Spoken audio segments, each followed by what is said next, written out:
Well, good morning. Thanks to everyone for being here with us this morning, the first event of the 2024 Global Justice Day.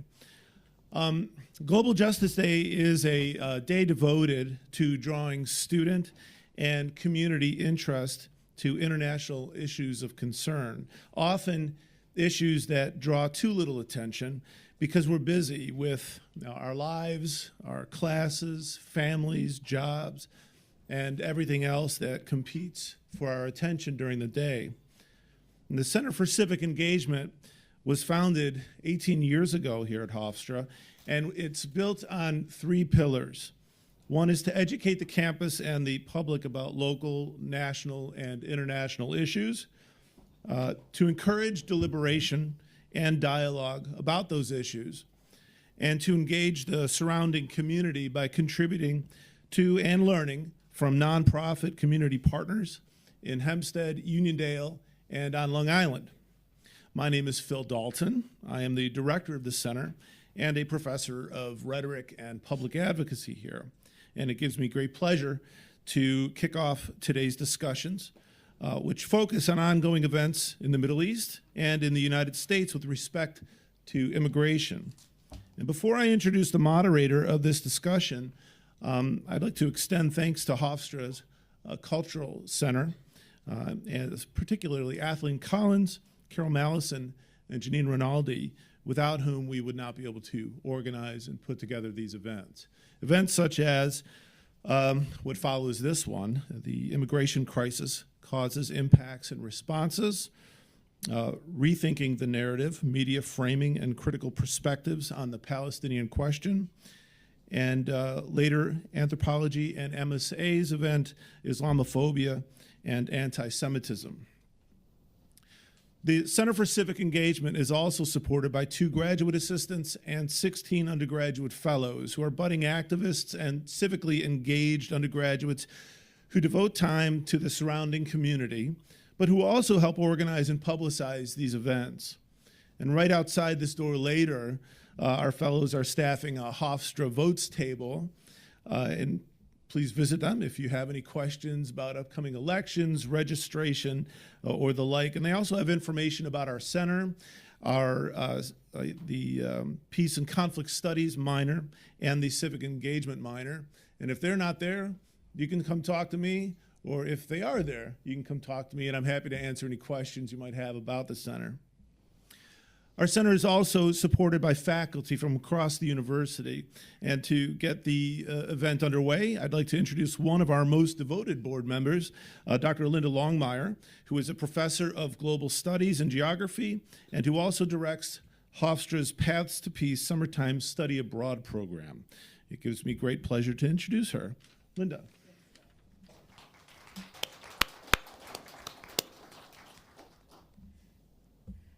Before I introduce our speaker, I'll talk a little bit about the format. Our speaker will speak for about 20 minutes, 30 minutes, and then we'll open things up, as always, to a lot of good discussion. This is a lot of sensitive topics. I'm sure people have strong feelings, but again, we'll talk about these urgent issues in a climate of respect and listening, and in fact, deep listening, as Julie has reminded us. So a couple other announcements before all of that, however.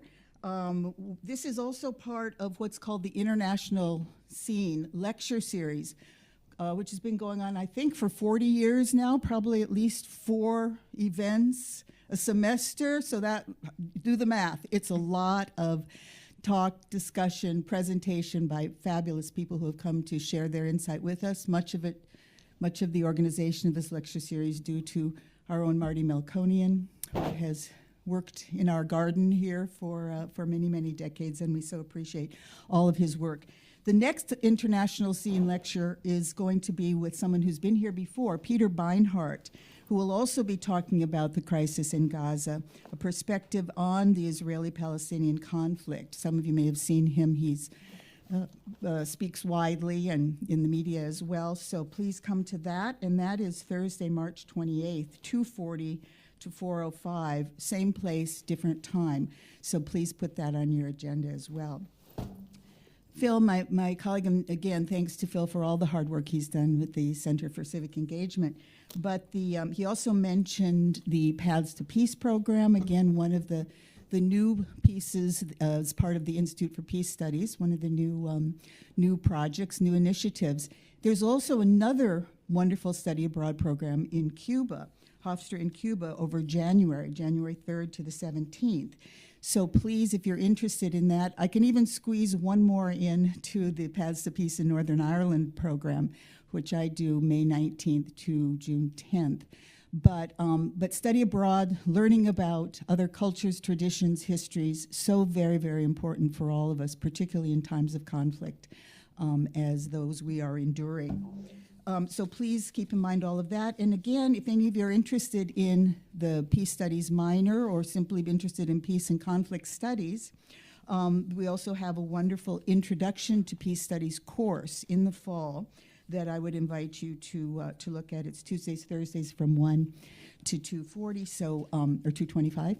And so if you're interested, again, information in the back for all of these peace initiatives. We've never needed them more because of, again, everything going on.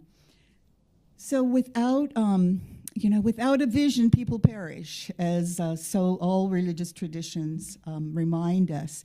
And we're really grateful to have Sarah Whitson here to speak with us today, because she not only has vision to see beyond the conflict, to be able to envision a better world, a more just world for all, but she also has a lot of concrete, practical experience.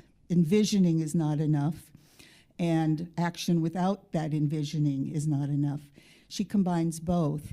You may be familiar with her work. Well, she's a graduate of Berkeley. I'm also a UC graduate. Then went on to Harvard Law School. And she is the executive director of democracy in the Arab world now. So she's going to talk not only, I think, about the specifics of what's going on, and certainly American foreign policy as it plays such a huge role, but I think she'll also, provide us with some kind of concrete experience in trying to think about how do we resolve this seemingly intractable, difficult, agonizing issue of what's going on in the Middle East. So again, she's not only the executive director of DAWN, as I mentioned, but she was also the executive director of Human Rights Watch in the Middle East, and also in the North Africa division. So she's got a wide array of experience, and we're very grateful that she's here to share that with us. Please join me in welcoming Sarah Whitson to Hofstra. Whatever you're more comfortable with. Do you want to come down here? Or? I'll sit here. Great. Now that you got me seated and lazy. That's right. You have to thrash around.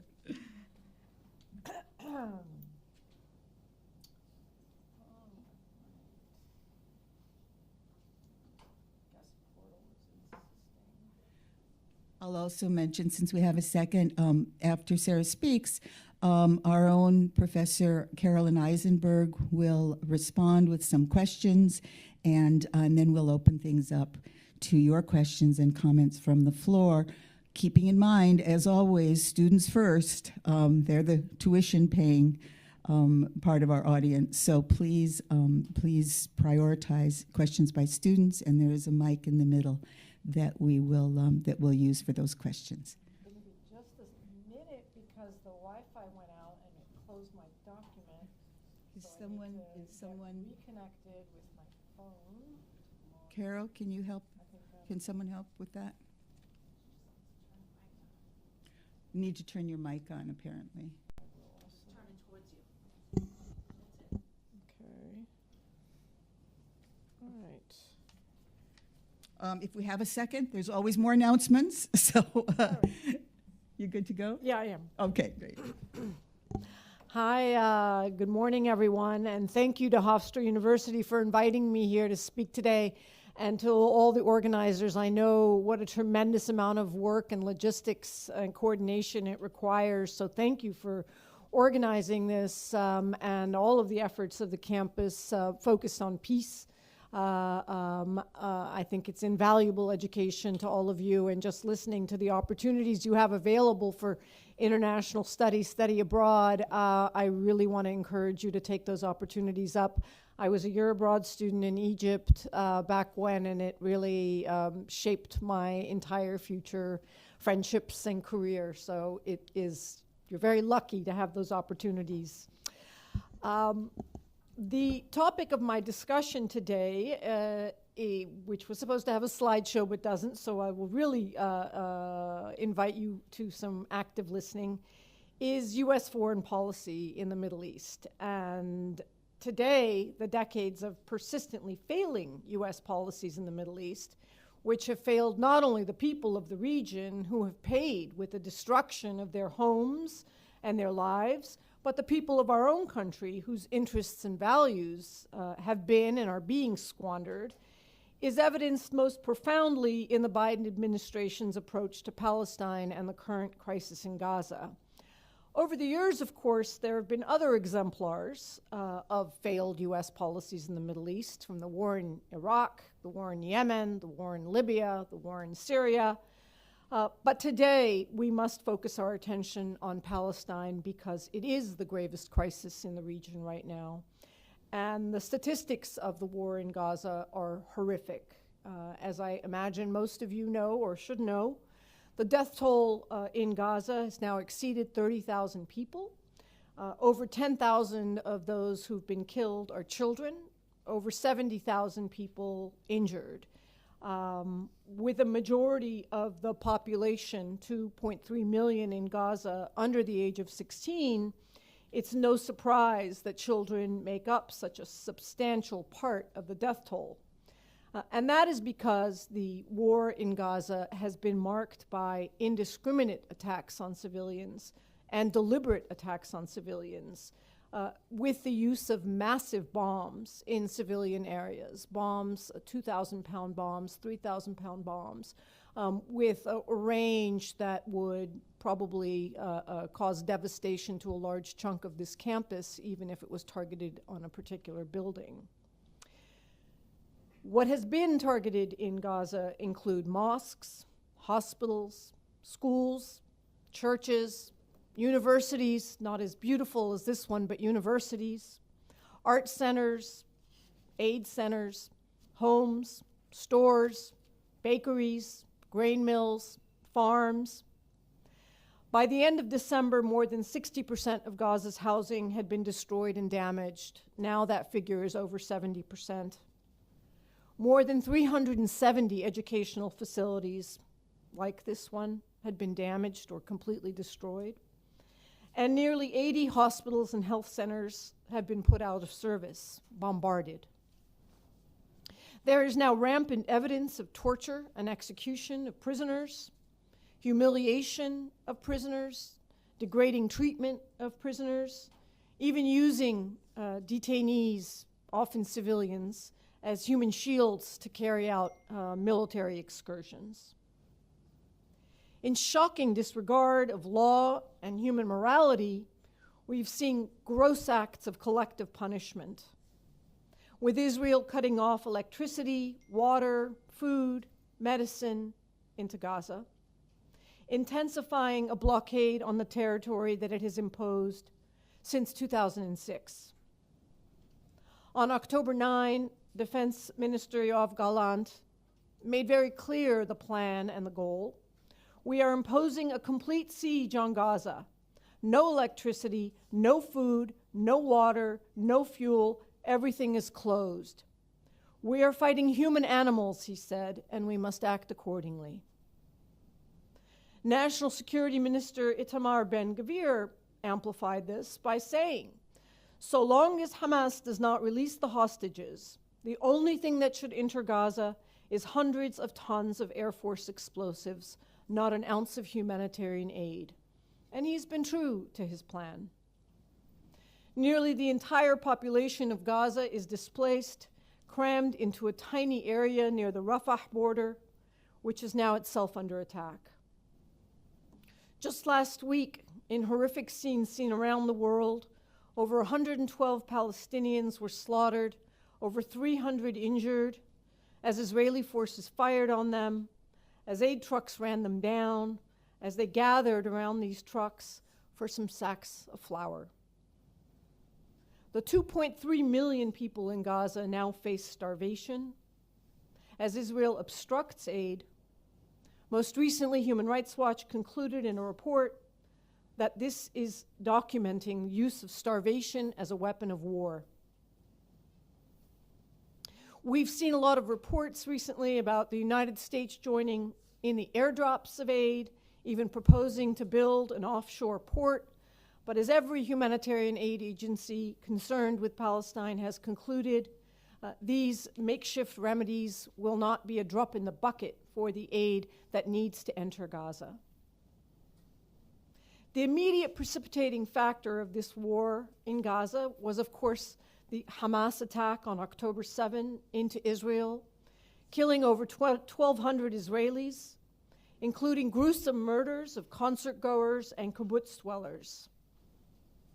These attacks, or this major attack, was a war crime in its deliberate attack on civilians, taking hundreds of Israelis hostage, including civilians, including women, children, and elderly.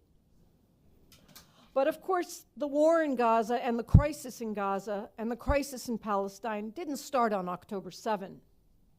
As I mentioned, since 2006, there has been a near total siege of Gaza by Israel to punish the population for electing Hamas to govern the territory in what was perhaps the last and only election, relatively fair and free election, the territories ever held.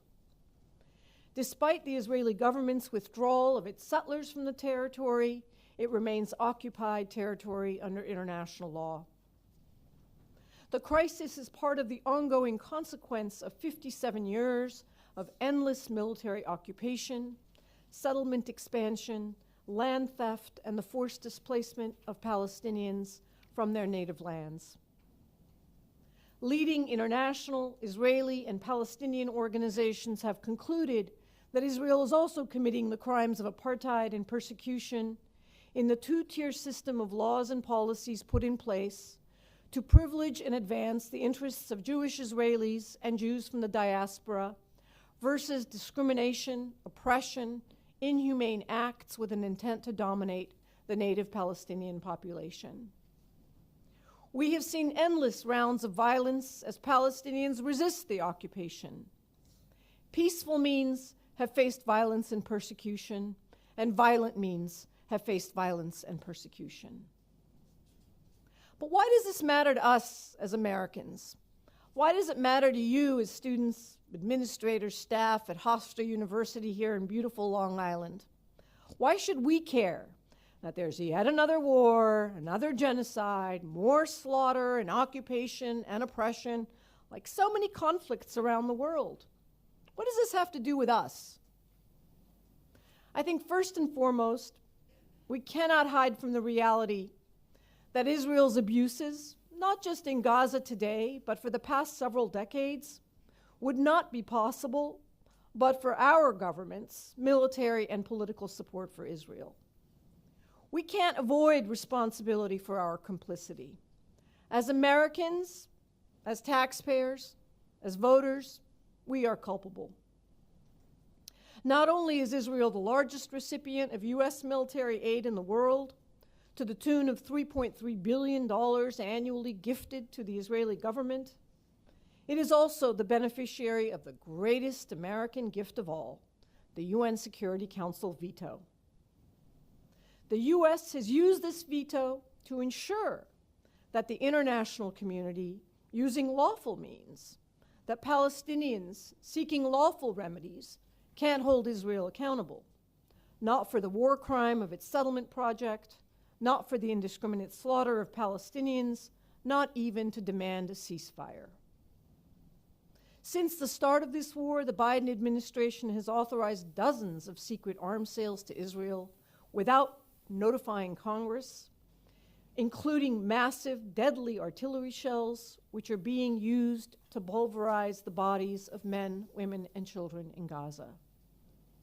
The Biden administration has now sought an additional $14 billion in weapons for Israel, despite everything we've seen for the past several months. It has deployed massive aircraft carrier and attack ships since the start of this war to ensure that Israel is safe. It has shielded Israel from the regional fallout of this conflict, starting a new war in Yemen to attack the Houthi armed groups who tried to stop ships headed to or from Israel.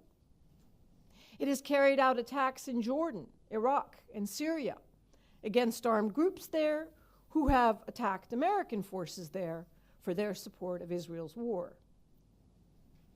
The Biden administration has taken to defending its policies by insisting that Israel is a sovereign country that does whatever it wants. But the question is not whether or not the U.S. has leverage over Israel. The question is why the United States is providing aid and protection for Israel to carry on with its atrocities. I think we need to focus on what's at stake for America, what's at stake for the people of the region, because I think often overlooked are the very broad ripple effects of America's policies of long decades supporting Israel and dictatorships in the Middle East. Most immediately, we've seen the expanded wars in the region as a result of this fighting. As I mentioned, Jordan, Syria, Iraq, Yemen are all engaged in the war in some way, shape, form, or another, requiring U.S. military forces in the region to be actively engaged in fighting. The continued military support for Israel has undermined U.S. laws that restrict military assistance to governments that abuse human rights. Not only the Leahy Law, which is part of the Foreign Assistance Act, but the Foreign Assistance Act itself in Section 502B, which specifically prohibits aid to units engaged in abuses and prohibits aid to governments engaged in systematic human rights violations. The author of the Leahy Law, which is the addendum to the Foreign Assistance Act, Senator Leahy, now retired, in an interview just this week, said there wasn't a doubt that Israel was violating the provisions of the Leahy Act, and more importantly, the Biden administration was violating American laws by continuing to ignore its own laws, continuing to fail to enforce its own laws. The war in Gaza and America's support for Gaza is now undermining U.S. International laws for which American officials, the American government face legal liability. So this is actually now a legal risk for our own country and our government officials, and is undermining the very rules-based order that President Biden, Secretary Blinken have told us are existential priorities not just for the United States, but for the world. Let's take the International Court of Justice. By any fair reading of the Genocide Convention, the court's provisional orders finding that Israel is plausibly committing genocide in Gaza, ordering Israel to stop killing and injuring Palestinians in Gaza, and otherwise taking actions that are genocidal under the Genocide Convention. Well, this order also restricts aiding and abetting Israel from committing its plausibly genocidal actions, in particular by providing it weapons. As a wide group of UN experts, nearly every special UN rapporteur concurred 2 weeks ago in a statement they put out, noting that providing aid to Israel, that providing weapons to Israel violates the ICJ order, violates the terms of the Genocide Convention. The International Criminal Court, probably the second most important international court, the most important pillar of the so-called international rules-based order, is investigating ongoing war crimes in Palestine since 2004. And it will consider all indiscriminate and deliberate attacks on civilians, as well as apartheid, as well as forced displacement, as well as settlements, which are all crimes under the Rome Statute. They are war crimes, but they also include the complicity of U.S. officials in these violations. So our government, the U.S. government, has tried to undermine both these courts, the pillars, the administration of international justice, the pillars of the international rules-based order, by criticizing the courts, by refusing to support the courts, by saying that their cases are meritless, but even more significantly, by attacking the prosecutor of the court, of the International Criminal Court, by sanctioning the prosecutor of the International Criminal Court and her staff and their families, banning them from travel to the United States merely because the court opened an investigation into Israel.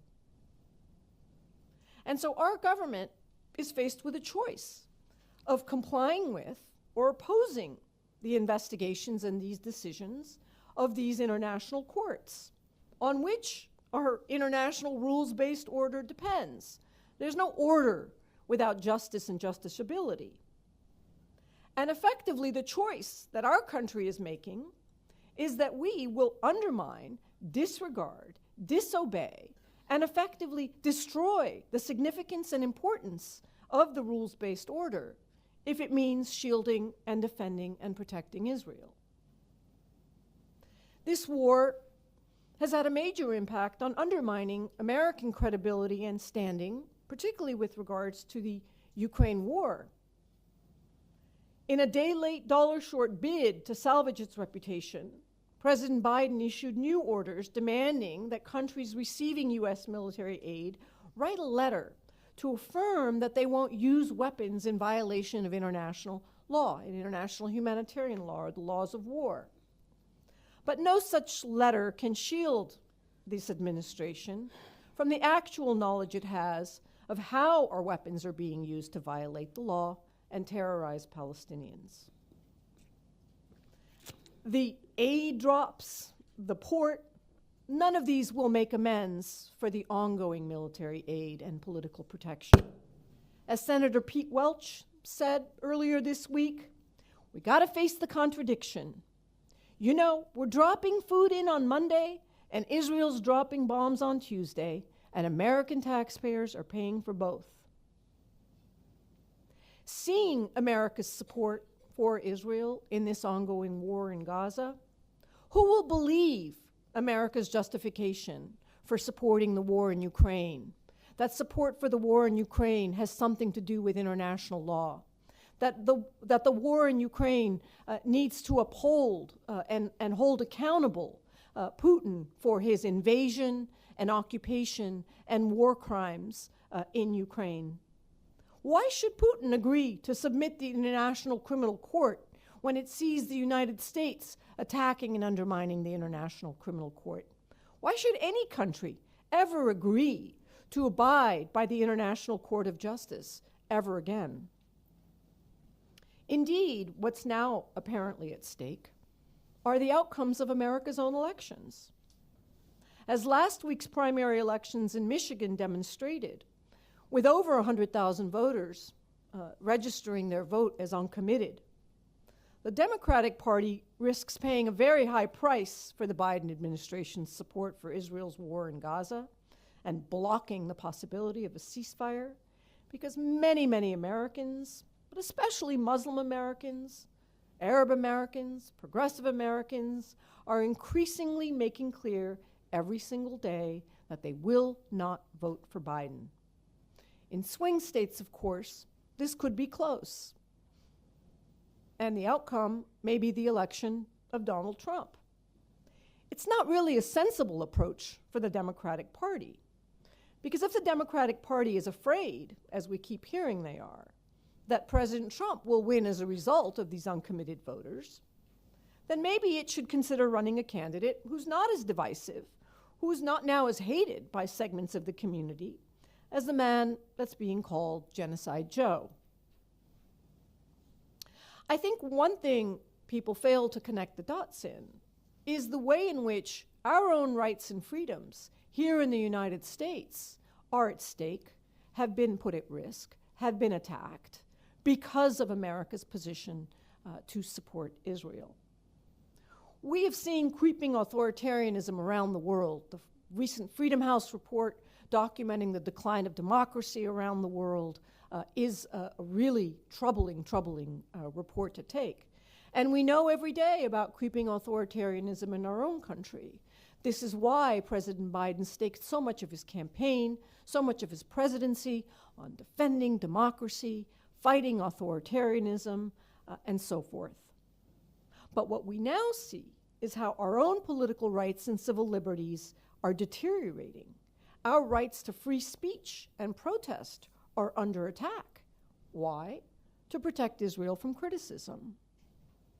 We have seen 37 states in our country pass laws restricting what Americans can advocate for, punishing them if they advocate for a boycott of Israel, punishing them if they don't pledge in writing never to advocate for a boycott of Israel.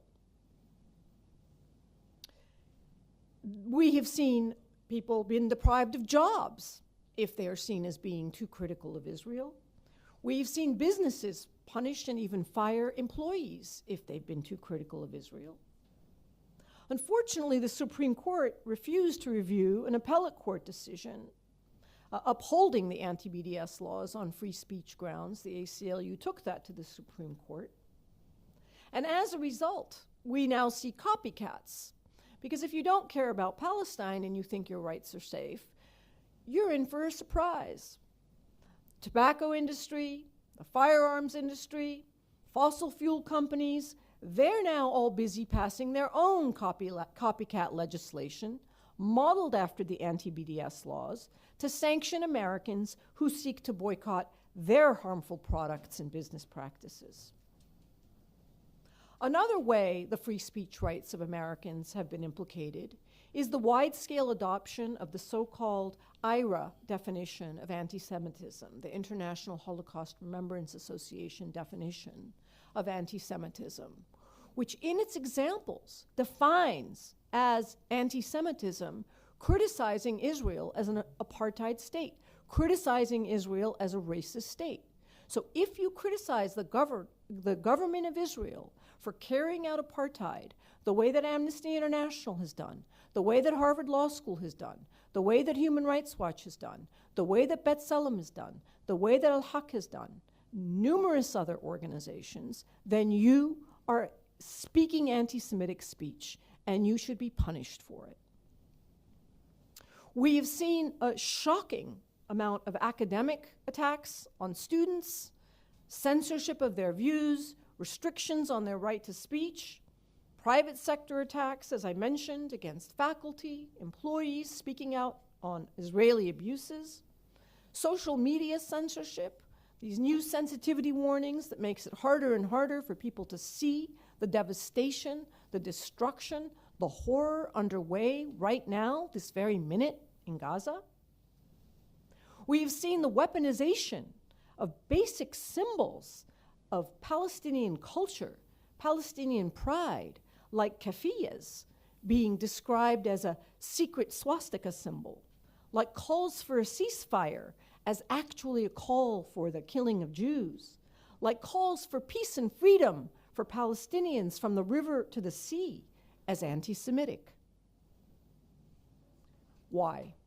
That's the question that I try to answer. That's the question my organization works to unravel, to address, to work on.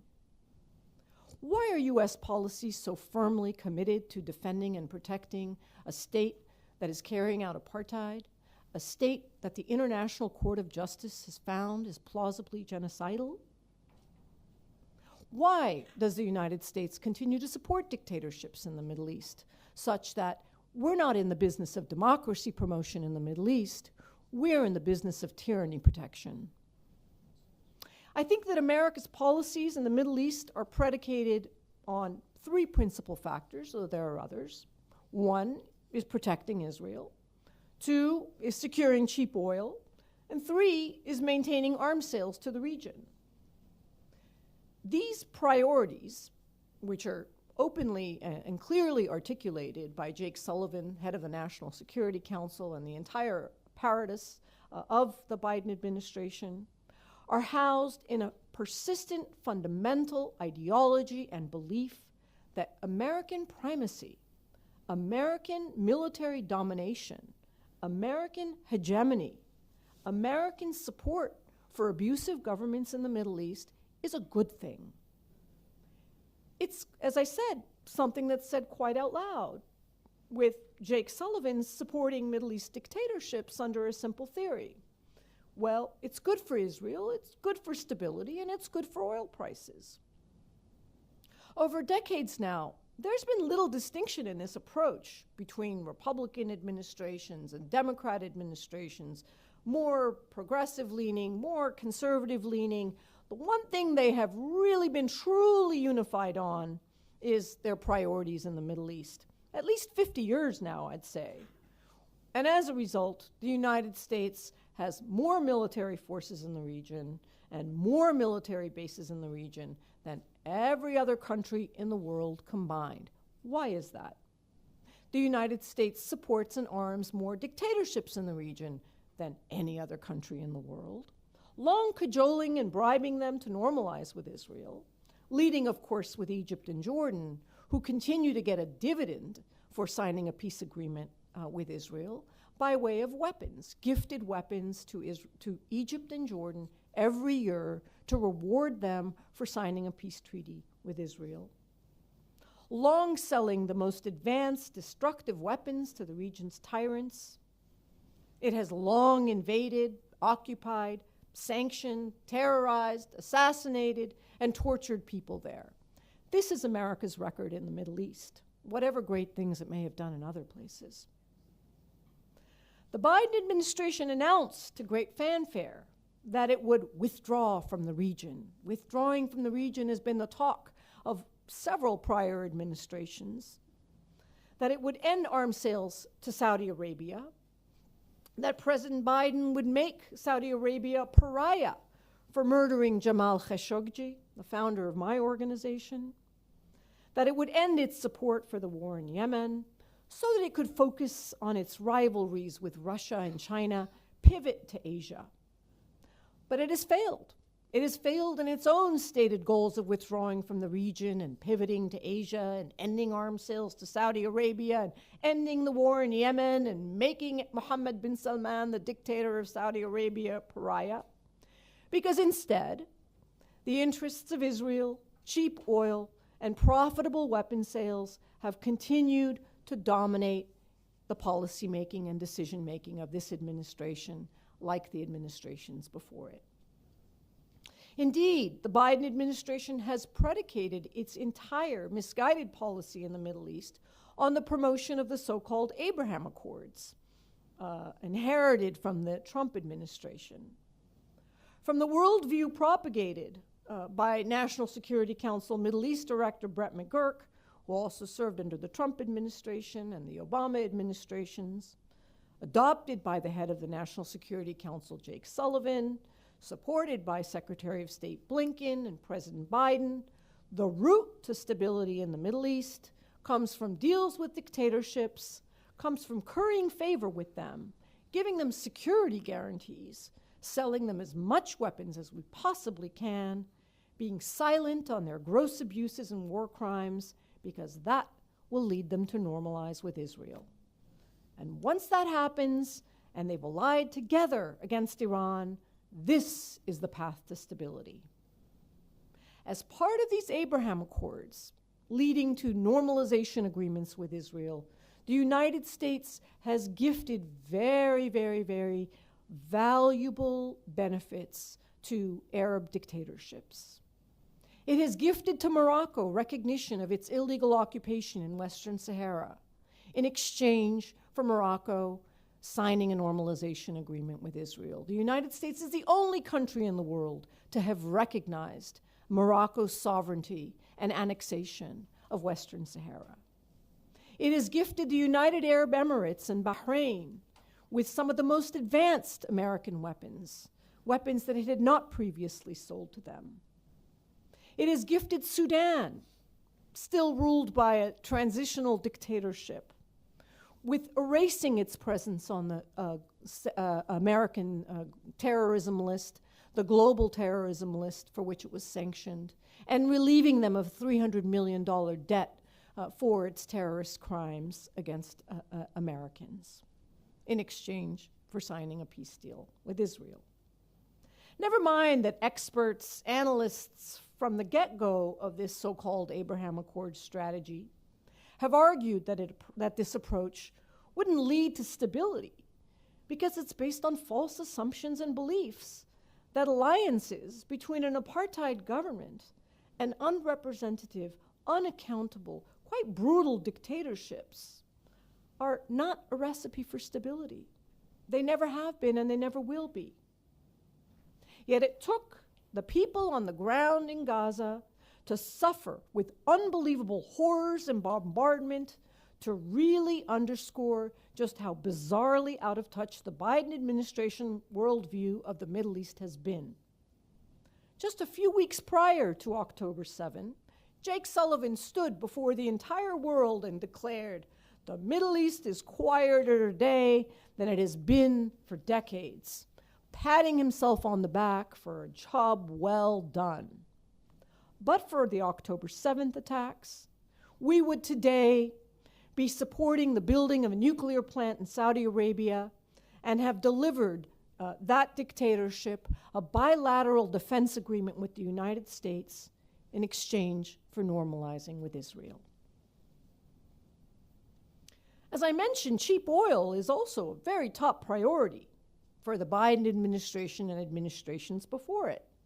I think arguably this interest is at least tied a little bit to the direct, at least short-term interests of American consumers. I mean, who doesn't want cheap oil at the gas pump, at least on a day-to-day, week-to-week, paycheck-to-paycheck basis? But I think, as most of us are aware by now, this is indeed a very short-term interest with a very high medium and long-term cost.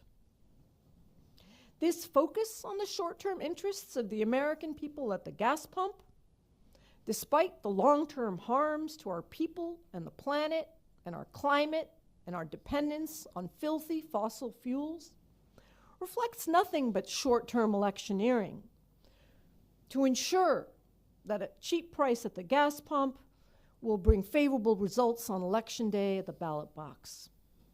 And it's why we saw President Biden make all these concessions to the Saudi dictatorship right ahead of the 2022 midterm elections, going so far as to grant Mohammed bin Salman, the Crown Prince of Saudi Arabia, the murderer of Jamal Khashoggi and countless Yemenis, immunity from prosecution in U.S. courts, literally days before the elections, pleading with him to increase oil output to lower gas prices.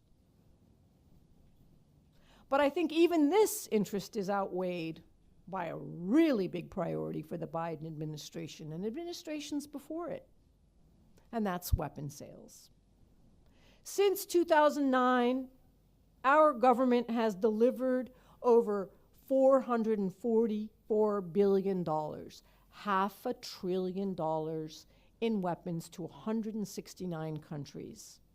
Nearly half of that, $200 billion of America's global arms exports going to the Middle East. Where is the interest to the American public in our government being the world's biggest arms dealer? Where is the interest to our people in seeing the entire Middle East littered with the most advanced, deadly, destructive weaponry in the world that is being used to destroy cities, towns, villages, schools, universities, hospitals, homes, farms in the Middle East? Are we benefiting from this here as Americans? I don't think so. Certainly, the arms defense companies profit from this. Certainly, perhaps one could argue that their employees, smaller number than has been advertised, are profiting from this. But I think that these priorities, arms sales and support for Israel, do serve the interests of the defense industry, the pro-Israel community here in the United States, and the foreign government dictatorships and apartheid governments themselves who benefit from the weapons and protection that our government provides. I think the approach of successive administrations to supporting militarism and war, again, more than any other government in the world, more than all the other countries in the world combined, with these close ties to dictatorships, with this persistent support for Israel, it does represent the influence of the lobbyists for each of these groups and the money they are able to spend to influence elections, candidates, and policymakers. It creates a very perverse incentive system. Rewards for our public officials to always choose the policy that will lead to more weapon sales, more protection for dictators, more support for Israel, and punishments for the ones who don't. These interest groups are seeding unprecedented levels of corruption in our entire democratic enterprise by creating massive conflicts of interest for candidates and political parties who depend on their campaign contributions, but also an expanding revolving door of job opportunities to work for these interest groups when they leave office. Now, working for the defense industry, whether as lobbyists or within the defense industry itself, that's not new. Our President Eisenhower bemoaned the military-industrial complex and all its ills decades ago. But what is new, and what is a national security threat that is unprecedented in America's history, is the extent to which we've seen foreign government influence expand and corrupt and buy up our government officials. When we now have over 500 American military officials, senior military officials, working for Saudi Arabia and the UAE, when we have Mr. Kushner accepting $2 billion from the Saudi government weeks after leaving office, when we have the Secretary of the American Treasury, Steven Mnuchin, taking $1 billion from the dictator the Trump administration did so much to defend and protect, saving his ass, as President Trump said, we have a problem. When we have retired Army General Keith Alexander, who led the National Security Agency under President Barack Obama and George Bush, securing $2 million in consulting deals with foreign governments, including a $700,000 contract to advise Saudi Arabia, we have a problem. 15 retired American generals and admirals are now working as paid consultants for the Saudi Defense Ministry. Essentially, by allowing this to happen, we are undermining our own democracy, our own democratic integrity. The ability of our own country to operate as a democracy is undermined when we allow these foreign interest groups, when we allow these defense industries to corrupt and undermine the democratic processes of our country. The good news is that Americans are joining people around the world and are not standing for it. There has been an unprecedented wave of protests and support for Palestinian rights and an end to the war in Gaza in over 100 countries around the world, many here in New York City. I think they've raised the curtain on what Israel has sought to hide by murdering at least 94 Palestinian journalists, banning international journalists, and now banning visas to the staff of aid organizations. Students, artists, educators, journalists, ordinary Americans in ordinary jobs have taken grave risks to stand up for rights and freedom. And of course, Aaron Bushnell, an American serviceman, took his own life in a long history of self-immolation as political protest just a few weeks ago. The narrative has long been shifting. I am concluding. For a variety of reasons that maybe we can address in the discussion, with the increased support for Palestinian rights, increased understanding of the costs to them of the continuing occupation and apartheid. I am beyond saddened. I am horrified. I am gutted that it has taken over 30,000 Palestinian lives to force the international community to deal with the situation in Gaza and stop trying to brush 2.5 million people under the rug, under the Israeli siege, under ongoing continued occupation without resolution. October 7 has indeed been a game changer in the global political scene. In the smallest of silver linings, and we have to seek those out where we can, the war in Gaza is now leading to a reconsideration of what we need to do to end the occupation, and could potentially be an important step forward.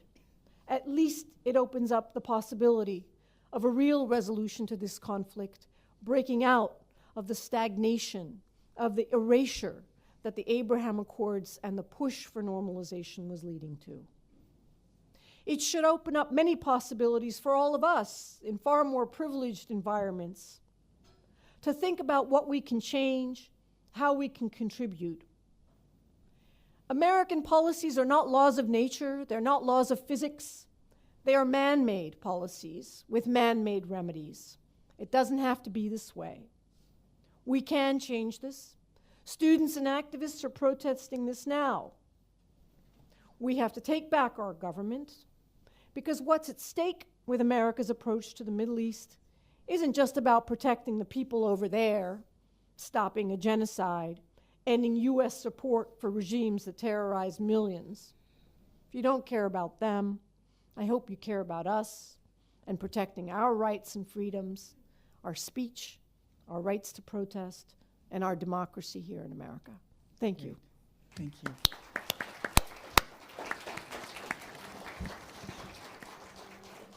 Few quick questions from our own U.S. foreign policy expert, Dr. Carolyn Eisenberg from the History Department. And then we'll open up for questions and comments. So I wrote down 6 questions, and I'm only going to ask one. You're just going to ask one. Because it's a very controversial talk, and I think a lot of people have questions. So let me just ask one, which I think is the elephant in the room, which is Israel's right to defend itself. Right? I mean, you know, that the story doesn't start on October 7th, but nevertheless, there was a terrifying, brutal attack that took place. And there is a serious question for the Israeli government about what do you do to protect your own people. And related to that, as a whole, which, you mentioned, right, so bombing hospitals sounds terrible. But how do you answer people who say, look, Hamas is hiding in the hospitals, and we have to do something. And if we don't, we're going to have more horrendous attacks. So, there's an issue of security. So, I know you could talk for 2 hours on that question, but I think that's, uppermost, really, for a lot of people. Yeah. I think there's a technical legal question on when a state has a right to defend itself and what it has a right to defend itself against and how it has a right to defend itself. And there is a sort of open legal question of the notion of a right to defense against occupied territory, right? The territory is occupied. It shouldn't be that different than saying that there are violent attacks against Israel from within Israel proper. Israel is a state that has never declared its boundaries and its borders. So where does Israel begin and where does Israel end, and what is it defending itself against? There was a horrendous terrorist attack on October 7 against Israelis. Sadly, not the first, and certainly not the last. I think the best thing Israel can do to defend its citizens, to defend its population, which of course includes not only Jews, but Palestinians, other minority communities, is to end the occupation and end its apartheid rule. Because so long as the occupation persists, one of the longest military occupations in history, there will never come a day where the people under occupation will cease to resist. And they will cease to resist, we hope, we pray, we support, with lawful means, but those aren't successful, and they're punished for it. And so you will see people attempting to resist their occupation with ugly violet means.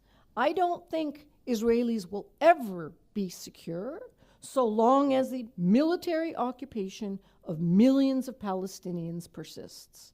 So if you don't care about one single Palestinian, if you want every Palestinian to die, as a number of leading, even religious officials in Israel have said, if you only care about Jews in Israel, then end the occupation. Wow, so much to think about, talk about. We have a mic here in the center. We really encourage people to ask some good questions, show them how smart our students are. And, but also, again, keep in mind, this is a respectful, deep listening experience, and so we proceed in that way. Please. So I had a question about, how does Iran play a huge part in this? The massive human rights abuses against women and all that, because you mentioned Saudi Arabia, but only said Iran one time, which is, I think, the worst enemy we have again in the Middle East. Thank you for that. Iran is definitely one of the worst abusers of human rights in the Middle East. And I have worked to document and expose and fight against human rights abuses in Iran for over 20 years. In my former job at Human Rights Watch, Iran and its abuses was an important part of our work. The communications director of my organization, Dawn, is a former Iranian political prisoner on whose behalf I advocated, and fortunately he was released from prison and was able to escape the country and obtained asylum here in the United States. So I have deep familiarity with Iran's human rights abuses. What my organization focuses on, and what I'm focusing on today, is America's role in the Middle East. So if America was arming Iran and providing it with billions of dollars in weapons as a gift or for sale, if the United States had troops on the ground in Iran to protect the Iranian dictatorship and ensure its longevity and its persistent, unaccountable existence, I would be focusing on Iran. But that's not what the United States is doing. I think we need to be careful about not veering into whataboutism. There are terrible atrocities by terrible regimes around the world. Chinese abuses against the Muslim population, the Uyghur population, the ongoing atrocities in Sudan. We can just go on and sit here and write a long list of the horrible crimes being committed by terrible governments around the world. But what I, as an American, feel is my priority responsibility, is to address the abuses that my own government is contributing to, that my own government is paying for. And right now, what my government is contributing is weapons and political protection for the most abusive governments in the Middle East, who are killing the most number of people, who are bombarding the most number of children anywhere in the world. So that's my most urgent priority. Whether or not the governments in the Middle East will have democracy, will fail, will be good, will be bad, remains to be seen. What I want immediately is for my government to stop protecting and defending some of the grossest abusive governments in the world. That's the very least we can do as Americans. Take responsibility. Great. Other questions, please? Yes. You can go ahead, line up, or however you want to do it. My name is Christian, and I'm a sophomore. I have no doubt of your intelligence. I think you're a very smart person, but I just wanted to say a couple things. I think it's very unfair the way that you are critiquing Israel. As of right now, they were attacked on October 7th, 1,200 Israelis massacred. They have every right, not just to right, but an obligation to defend themselves. You said Hamas was a resistance group. I don't believe that's the case. They're a terrorist organization. They want to kill Jews. They want to kill innocent Israelis.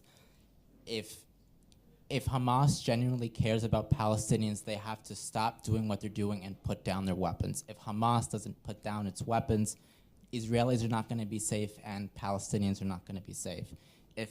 If anybody wants Palestinians to be safe, Hamas has to put down its weapons, because if they attack Israel the way they continue to attack them, Israel will not stop attacking innocent Palestinians, and unfortunately more civilians are going to die. I respect you and I respect everything you said. Thank you for coming, but I think we have to defend Israel as well. It's not fair to just say, oh, they're committing genocide, they're committing these atrocities. Look at it from the Israeli perspective, look at it from the Jewish perspective. I just have sympathy for the Israelis, but thank you. I hear that you have sympathy for one side of a conflict. My job for the past several decades has been to be on one team, and that's Team Civilian. That's Team Human. And I don't care who's carrying out the atrocities or with what justification, right? The question that you may not be as familiar with is, how do you fight a war? There's something called the laws of war, international humanitarian law. It very clearly prescribes what a party to the conflict may do and may not do, right? So let's start with your assumption or your belief that you said, Hamas is not interested in the Palestinian people. They're an armed group who've carried out a terrorist attack, and they don't have the best interests of Palestinians in mind. Okay, let's take that and stipulate that as true. That does not give Israel license to do whatever it wants, okay? And far worse, if you look by the numbers of the people killed. There's something called the laws of war. So if you're attacked or you're the attacker, it doesn't matter in international humanitarian law. Who started it is completely irrelevant in the Geneva Conventions. All that matters is that you don't target civilians. You don't deliberately massacre civilians. You don't indiscriminately target civilians. You can only target military objects. Is that a hard thing to do in a densely populated area where civilians and armed group members live in the same area? Yeah, it's really hard. And in fact, it's probably nearly impossible for Israel to fight a lawful war in a situation of one of the most densely populated places on earth. So a military solution, a lawful military solution, ain't gonna work. Not working for Israel, as you can see the evidence before your eyes. 10,000 Palestinian children killed. How many more children do you want to kill until Hamas puts its weapons down? You cannot, under the laws of war, if not basic laws of morality, collectively punish a civilian population, massacre 10,000 children because you're defending yourself. That's not a legal way to defend yourself. It's an illegal way to defend yourself, okay? Violates the laws of war. And that's the bottom line. Either we respect the laws of war, we do our utmost to uphold the laws of war, regardless of what the other side is doing, right? Or we all fail, and it's the law of the jungle, right? So ultimately, you gotta pick a side. Are you a human first, and you stand for the human rights of everyone? Or are you just pro-Israel, and so therefore, I don't care about the laws of war, I don't care about international criminal courts, I don't care about morality, I just care about me and my tribe and my group. I think if you look around the world, that approach is a recipe for disaster. And the reason we have these international laws, the reason we have these laws of war, is we try to establish a baseline that says all human beings have human rights. All human beings must be protected from assassination, must be protected from 2,000-pound bombs dropping on churches and universities and mosques and schools, regardless of your religion. It would be illegal if it happened in Israel, and it's illegal happening in Gaza. So I think I invite all of us to not think about, well, from a Jewish perspective or a Palestinian perspective.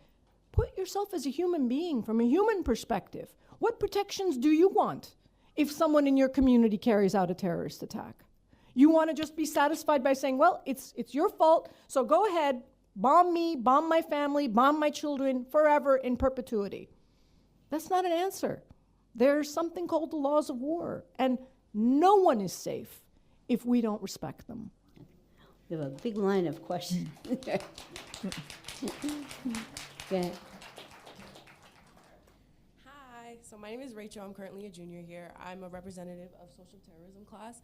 So a question I would ask is, like, what ways as U.S. citizens do we help? For instance, many say we'll like boycott companies that donate to Israel as well as support genocide. But what else can we do? Because besides the point, like, we may be a specific group that will boycott, but there will be double that group that won't.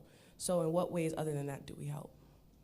Yeah, I mean, you probably have more experience in local activism than I do, so I don't know that I'm the best place to give advice on what the best activist tools are. There are a number of great organizations in Brooklyn. I know Brooklyn for Peace, that I'm a member of, that is a great activist organization.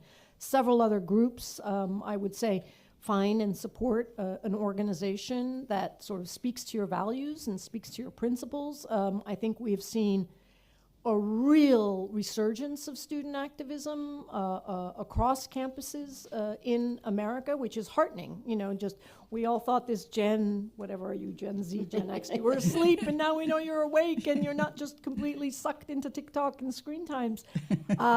So, you know, I would say, you know, target your local representatives, target your congressmen, target your assemblymen, and let them know that you care about these issues, and this is not what you want to see for America, that you want your free speech rights protected to criticize any government in the world, and that you don't want the United States to use your tax dollars to support dictatorships and apartheid governments anywhere in the world.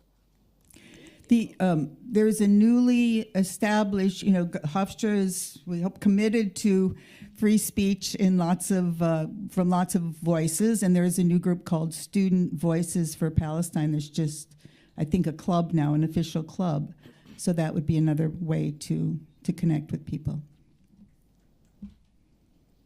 Hi, my name is Helena. I'm a senior here. I did have a sort of similar question to her.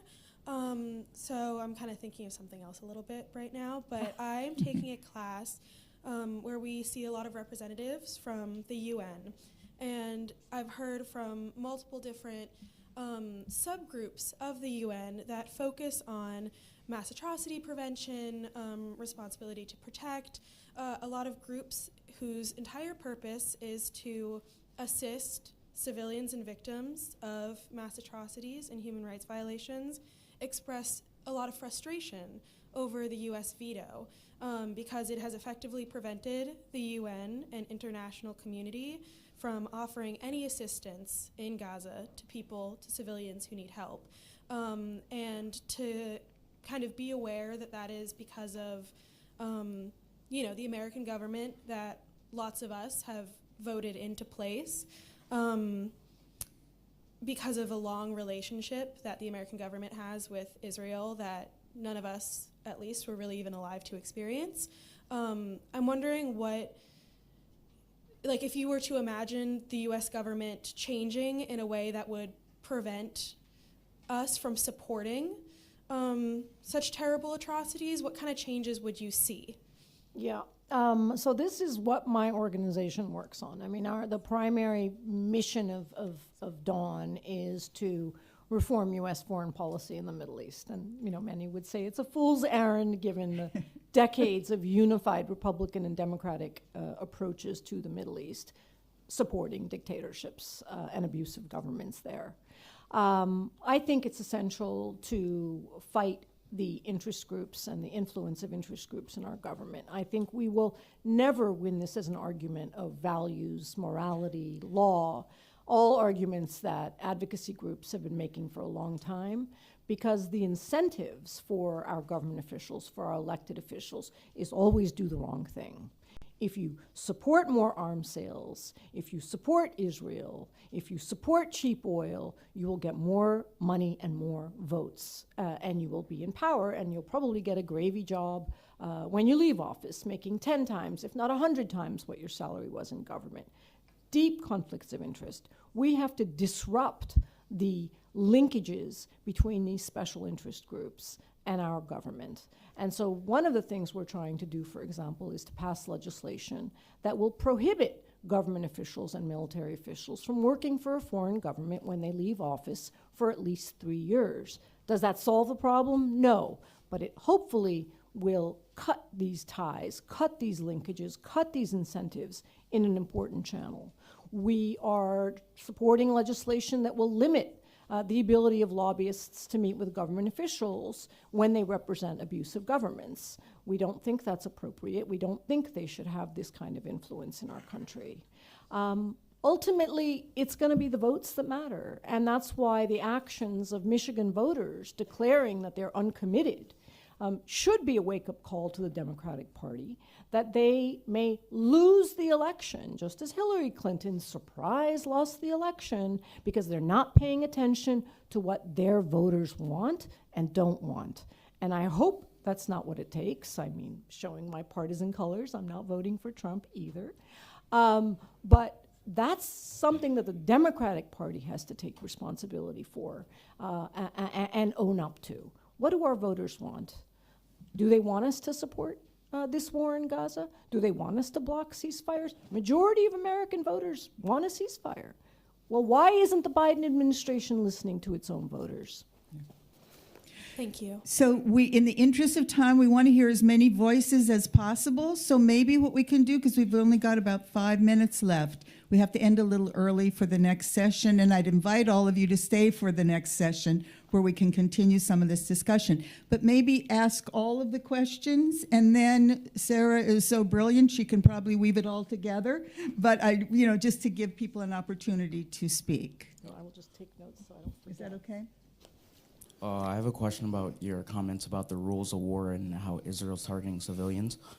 How do you fight a group that doesn't follow the rules of war, like the U.S. did with the Taliban and the other jihadist groups?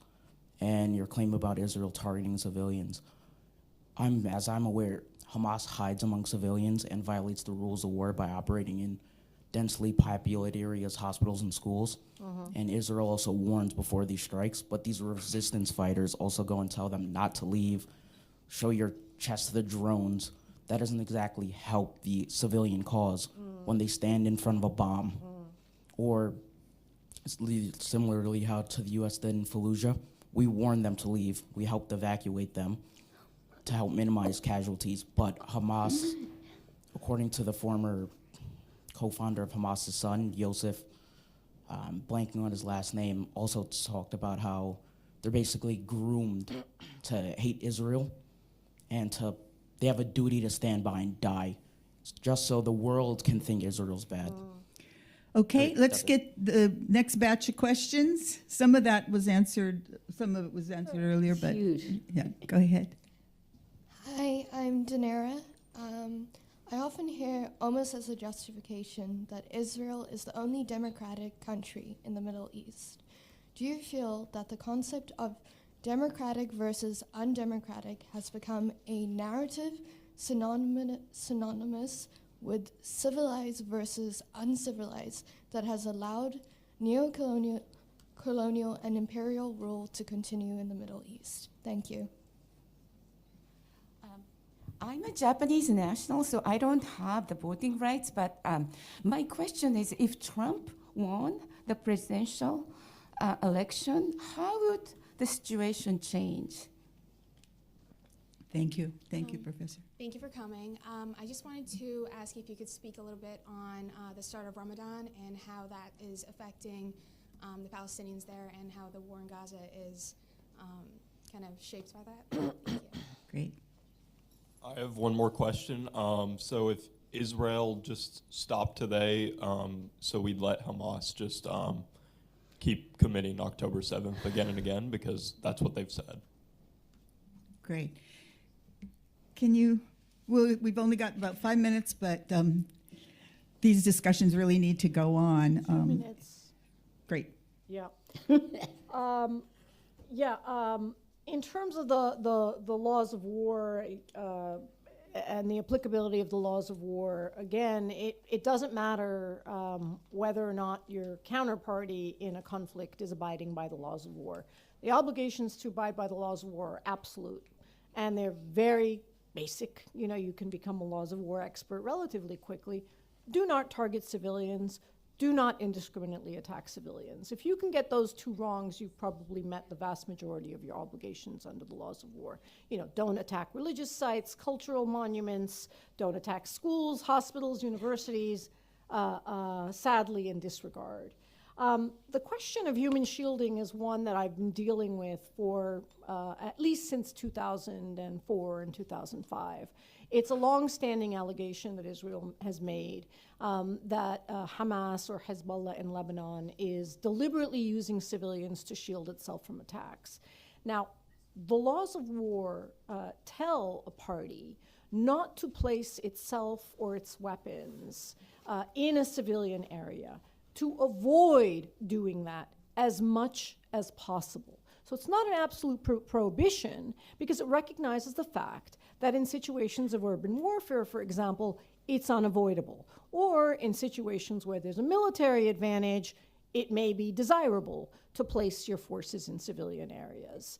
And so, again, putting aside, in fact, that there's no evidence of actual human shielding, which is deliberately using civilians to shield yourself from attack, versus, I would say, the lesser crime of being present in a civilian area and not avoiding being present in a civilian area, regardless of that, regardless of the extent it's true, does not absolve Israel of its absolute obligation not to target civilians or to strike at them indiscriminately. And so, is it hard to fight a war in a densely populated area? Yes, it is. And the laws of war make it hard because they know that in a densely populated area where civilians and armed groups are mixed, it's pretty unavoidable. And so the idea is, you can't fight this war lawfully. You better find a negotiated solution and another way out. The priority of the laws of war is not to help one side or another win, right? You can have Hamas asking the same question. How should we fight Israel? We only have our paragliders and, you know, how do you want us to fight this war lawfully? We could only do it unlawfully. There isn't an armed group in the world that doesn't find a reason or a justification or an explanation about why it's necessary for it to violate the laws in order for it to gain an advantage, in order for it to win. But the law is not trying to help one party or another to win. It has one priority. Should be your priority, should be everyone's priority. Protecting civilians, protecting civilian life. Wrap your head around the fact that 10,000 children have been murdered, that they are starving because aid is not going in. There is nothing in the world that justifies that. It's an absolute crime. It's not a defense to what's happening. It's just not. And furthermore, on warnings, you know, again, giving a warning does not satisfy the legal obligation to not target civilians. It's nice to give warnings, but in a place like Gaza, there's not much place for people to go. You already have 1.7 million population have been displaced from their homes, have fled, and still we have this death toll of 30,000 people. Where are they going to go back to? This is called forced displacement. When you destroy 70% of the housing in Gaza, where are these people supposed to go back to? So what have they gained? And warnings are only effective when they can be complied with, when there's nowhere to flee to, when there's no safe way to flee, when fleeing convoys are themselves bombarded and attacked. Warnings don't mean much. We're going to have to end such an important and urgent and passionate discussion, and I thank all of you for your insight. You know, Gramsci said we have to think pessimistically and critically, but we have to act optimistically, and I thank Sarah for doing both of those. Please join me in thanking her for this wonderful conversation, painful as it is. And please stay for the next discussion where we'll look at the role of the media in all of this at 11. 11:30, right?